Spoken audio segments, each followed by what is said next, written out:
J'ai beaucoup d'enfants qui ont malheureusement, surtout dû au corona et à l'incertitude de cette situation de presque 2 ans qu'on vit comme ça, beaucoup d'enfants qui étaient propres et qui ne le sont plus, beaucoup de cauchemars, des enfants qui ont des problèmes de comportement, beaucoup d'agressivité, qui ont de l'anxiété.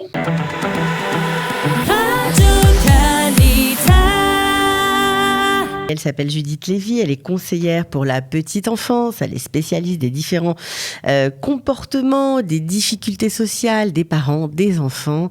Et donc on s'est dit qu'avec la rentrée qui s'annonce, c'est la vraie rentrée maintenant apparemment, avec les tests, le corona, le bidoude pour certains, bien on avait envie de lui donner la parole pour savoir comment on allait gérer l'incertitude de ces situations. Judith Lévy, bonjour et bienvenue. Bonjour, merci de m'avoir accueilli chez vous et je suis très contente d'être ici avec vous. Et ben nous aussi, parce que certains parents, certaines mamans ont besoin un peu de clarté, voilà, d'essayer de trouver un comportement parce que évidemment avec le corona qui n'en finit pas, eh bien les situations familiales sont parfois un peu perturbées et on voudrait savoir, puisque vous êtes sur le terrain, quels sont les cas que vous rencontrez le plus fréquemment en ce moment? Alors en ce moment en clinique, j'ai beaucoup d'enfants qui ont malheureusement surtout dû au corona et à l'incertitude de cette situation de presque 2 ans qu'on vit comme ça, beaucoup d'enfants qui étaient propres et qui ne le sont plus, si c'est en journée ou la nuit, des enfants qui se réveillent la nuit, qui ont beaucoup de cauchemars, des enfants qui ont des problèmes de comportement, beaucoup d'agressivité, si c'est envers leurs parents, leurs frères et sœurs, à l'école ou au GAN, des enfants qui ont de l'anxiété, qui se transmet ou en grosse colère et beaucoup de frustration, ou des enfants qui se renferment sur eux-mêmes dû à leur anxiété. Ça veut dire des enfants qui vont arrêter de parler avec d'autres adultes ou avec leurs copains, qui vont rester très silencieux toute la journée. Alors, on les voit même pas presque au GAN ou à l'école parce qu'ils dérangent pas, mais c'est des enfants qui nous inquiètent beaucoup parce qu'ils se renferment sur eux-mêmes dans leur monde. Et tout ça, c'est essentiellement lié à tous les changements de cette situation. Et certains enfants sont plus sensibles à ça. Et certaines familles aussi ont vécu des choses pas faciles, comme un parent malade avec le corona ou un enfant qui a dû être atteint du corona. Et ça joue sur le monde émotionnel de l'enfant, ça joue sur son développement. Et tout ça, ça s'accumule et l'enfant après, à travers son comportement, il nous montre que c'est dur. Ça veut dire que pour lui, c'est vrai, lorsqu'on on parle du corona, on dit tu vas faire un test pour rentrer dans ta classe, tu vas mettre un masque, etc. Mais parfois, il y a derrière effectivement des parents qui ont été malades, des enfants qui ont vu sans pouvoir forcément exprimer, qui ont peut-être eu peur de perdre un parent, qui sont peut-être entrés en panique intérieurement sans l'exprimer. Tout à fait. Tu touches un point qui est très fréquent chez les enfants en bas âge, qui est la peur de l'abandon. Que l'enfant a peur en fait que un de ses parents l'abandonne ou par exemple quand un parent est malade, c'est exactement cette peur-là qui revit chez l'enfant, même s'il l'a surmontée en cours des années. Elle revient quand un parent est malade ou quand un parent doit être à l'hôpital ou part longtemps en dehors d'Israël, quelque chose comme ça. Et cette peur-là de l'abandon crée énormément d'anxiété chez l'enfant. Alors il a peur de... Oui. J'imagine que oui, mais il y a aussi peut-être le fait que lui aussi, parfois, parce que voilà, l'école a repris et qu'il y a beaucoup de contamination chez les petits, lui aussi doit être en isolement. Et donc ça doit peut-être être difficile à vivre. Tout à fait. Je sais qu'il y a des familles, pour une raison ou pour une autre, un enfant a grandi dans une famille, pas dans une bulle, ont dû mettre en bidou, dans l'isolement, leur enfant dans une chambre sans qu'il soit en contact avec ses frères et sœurs ou avec l'un de ses parents. Et pour un jeune enfant, ça joue énormément sur son bien-être émotionnel, même physique. Ça crée du stress pour un enfant d'être seul aussi longtemps. Maintenant, sans jugement, je sais que les parents ils font toujours le maximum pour faire le mieux pour leur enfant et avec la réalité dans laquelle ils vivent. Mais il faut prendre en compte qu'un enfant qui a été en bidoude, et malheureusement les enfants ont été plusieurs fois en bidoude, j'entends des familles qui sont 1, 2, 3, 4, 5, 6 fois en bidoude, ça joue.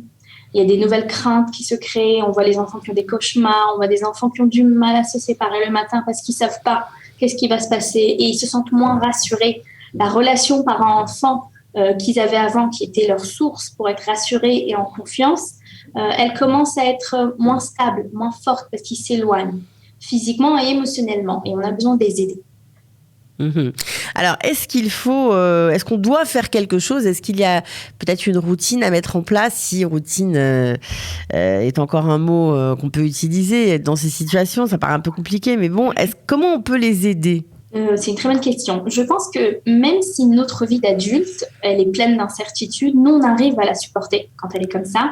D'une manière ou d'une autre, même nous, en tant qu'adultes, on n'aime pas ne pas savoir ce qui va se passer dans 1 heure ou dans 2. Mais pour un enfant, vivre dans un environnement qui peut pas prévoir qu'est-ce qui va se passer dans 1 heure ou 2, ou demain, c'est insupportable pour lui. Ça veut dire ça lui met une pression énorme à avoir des enfants frustrés ou des enfants qui pleurent facilement, qui s'énervent pour un quart de tour et tout. Donc, ce qu'on veut créer, c'est leur dire à l'avance déjà un peu qu'est-ce qui va se passer dans leur journée. Même si chaque jour sera différent, parce qu'on ne sait pas ce qui va se passer demain. On aura peut-être des bidodimes à faire ou des tests ou quelque chose comme ça. Au moins, commencer notre journée par qu'est-ce qui va se passer aujourd'hui, où tu vas aller à l'école, tu vas aller chez papy et mamie, tu vas rester avec papa ou avec maman, etc. Et finir la journée par un résumé. Ça veut dire comment s'est passée ta journée déjà. Je sais que les enfants, ils ont tendance à répondre par, en Israël, c'est Yakef, c'était bien. Et on s'arrête là. Sauf qu'un enfant qui vit dans un environnement avec autant de pression, on veut l'aider. Donc on peut faire ça à travers le jeu, jouer avec lui et parler et voir un peu quels sont les sujets qui le préoccupent. On peut dessiner ensemble, on peut lire une histoire et on peut tout simplement même nous raconter notre journée pour qu'il s'habitue lui aussi à nous raconter sa journée. Et de cette manière, quand on commence la journée en expliquant à l'enfant comment lui, sa journée va être et résumer la journée à la fin de la journée, ça crée un certain équilibre que l'enfant a besoin. Ok, alors justement, on doit créer un équilibre, mais on doit aussi gérer l'incertitude. Il y a aussi tous ces tests que les enfants vont devoir faire, comme si l'école ne devenait plus un lieu où ils se sentaient en sécurité. On fait comment pour gérer ça? Alors, pour les tests, déjà, je sais qu'il y a des parents qui ont énormément de pression eux-mêmes pour faire ça à leur enfant, ça va lui faire mal, il va pleurer, etc., etc. J'aimerais juste qu'on sépare un peu les choses. Il y a notre pression à nous, en tant que parents, de ne pas faire mal à notre enfant, de ne pas le faire pleurer, quelque chose comme ça, et avoir peur pour sa santé aussi. Et il y a sa peur à lui. Mais sa peur à lui, on peut la gérer quand nous, on a géré la nôtre. Donc, essayez, en tant que parent, d'être sûr de votre position, de se sentir à l'aise quand vous le faites, ce test avec vos enfants, même si ce n'est pas facile pour vous. Entraînez-vous même sur vous-même, si vous voulez, avant de le faire à votre enfant. Et j'aurais essayé de le faire dans un environnement qui est aussi calme. Prendre chaque enfant seul et pas tous les frères et sœurs ensemble, par exemple. Lui parler quelques minutes avant. Et ça ne fait pas énormément mal, mais ça fait un peu peur peut-être à l'enfant. Mais si on le rassure à l'avance, et après on le rassure aussi en lui donnant un grand câlin et le prendre dans les bras et l'aider s'il a pleuré. Donc déjà, les tests en soi, ils ne vont pas devenir quelque chose qui est trop effrayant pour l'enfant. Mais ça commence déjà par nous, en tant que parents, on a besoin de gérer nos propres stress. Et de cette manière, l'enfant sera moins stressé. Alors, et pour après... Pardon. Allez-y.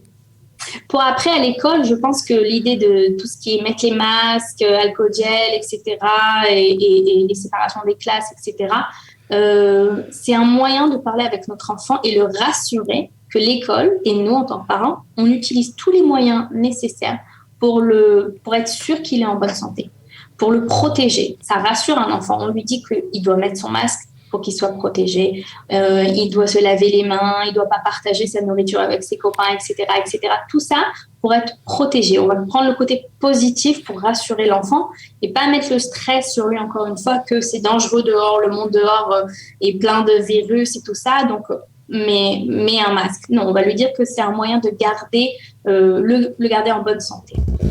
Bon, en tout cas, on était ravis de vous avoir, Judith Lévy, ce matin. On a bien compris que c'était une façon de présenter les choses à nos enfants pour que les choses se passent au mieux. Merci d'avoir été avec nous. Bonne rentrée à vous aussi, alors. À vous aussi.